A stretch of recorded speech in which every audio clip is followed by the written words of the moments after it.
Okay, we're going to make 100% whole wheat bread, and it's pretty easy.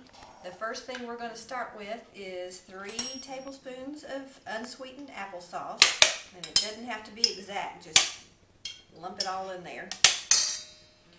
And then I take 1 tablespoon of molasses, and that doesn't have to be exact either, I just kind of pour it all in there. And 3 tablespoons of honey.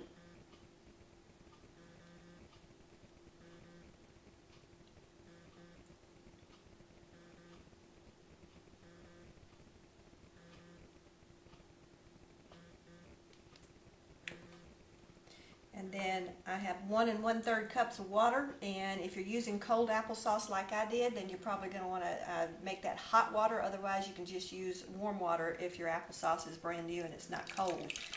You don't want your batter to be really, really cold or too hot, either one, when you're putting the yeast in.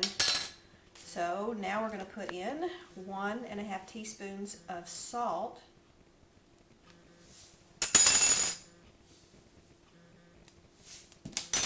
Forgot to get a spoon. And you stir that up real quick.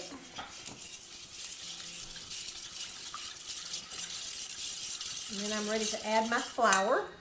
And that's going to be 100% whole wheat flour. And I use the King Arthur flour. It comes in a red package like that. You can get that at Walmart, or you can get it at Publix, or just about anywhere. And I'm going to put in 1 1/2 cups of flour. This is the whole wheat flour. This is a 1/2 cup, so right there's 1 cup, and there's 1 1/2 cup. I'm going to stir this all up.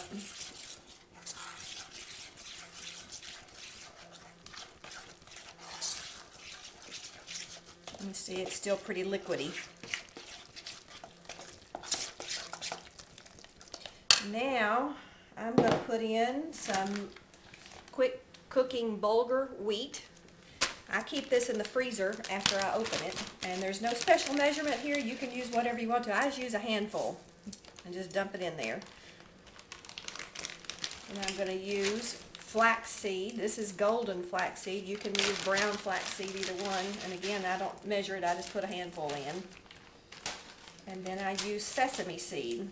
I go and buy this by the pound at the grocery store. And just mix that all up.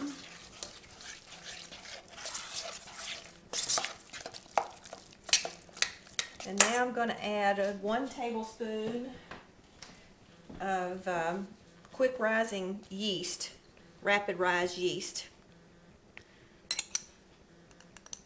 And just kind of just sprinkle that all over the top. And this is what I was saying a while ago, that you want your batter to be warm at this point to help the yeast to activate. Okay, now we're going to just finish it up with the rest of the flour. And total flour is about 2 1/4 to 2 1/2 cups. So this makes 2. Stir that in there. And then I'll add some more till it gets to the right consistency. It's usually anywhere from 2 1/4 to 2 1/2 cups. And it's still not firm enough, so I'm going to put about another 1/4 cup in there.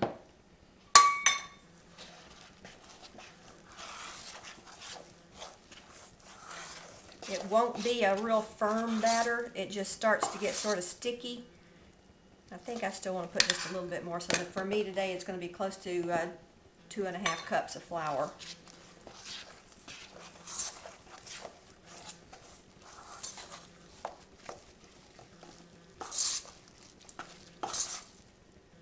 You see how it kind of pulls away from the side of the bowl, and it has that kind of texture when it is in the spoon like that. So that's all there is to it. Now we're going to have to take it and put it in the oven to let it proof.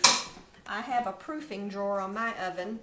If you don't have that, you can put it in somewhere where it's just a nice warm place and cover it with a towel. I cover mine with a towel in my proofing drawer. And I'll let it rise for about 30 minutes, and after that, then we'll go to step 2. Okay, it's time to get the bread out of the proofing drawer. It's been in there about 30 minutes. And you can see that it rose up and looks pretty, about pretty much double, I guess. You get another spoon.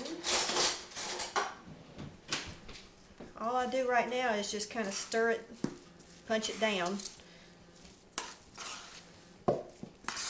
Pull it away from the edges of the bowl. And I need to get a little bit of flour and put it out on my board here.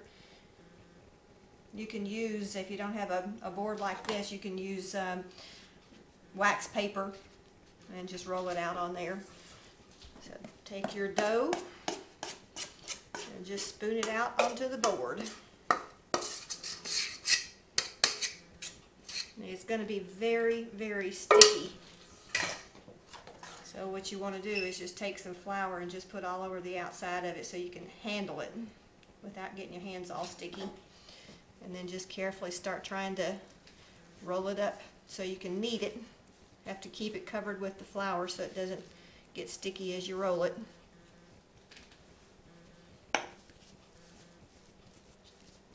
you're going to knead it, you know, for about a minute or two. No big science to this, just roll it around, mash it out, fold it back over.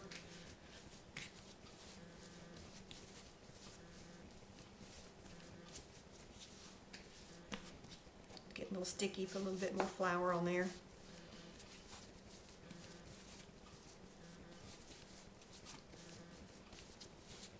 I'm shaping it now into a general loaf shape here that will fit in my loaf pan. And I take my cooking spray and just spritz the inside of here. I'll pick this up, just lay it right down into my pan like that. It goes back into the proofing drawer.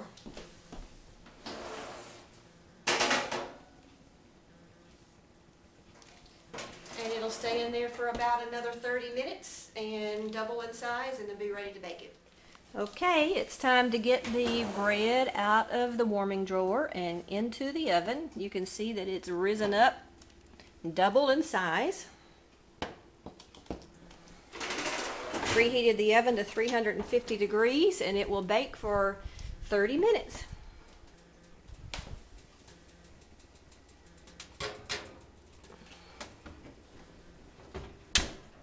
Okay, it's time to take the bread out of the oven. Been in there for 30 minutes. Just bring it over here and put it on the wire rack. Flip it out of the pan and let it cool and be ready to eat in just a few minutes. It's best when it's hot. Wish you guys could smell it. It smells so good. Crust. Ooh, Pop's getting Trevor some bread. Mmm. Oh, Trevor loves the bread. Ooh, that good, Pop. Mmm, num, num, num.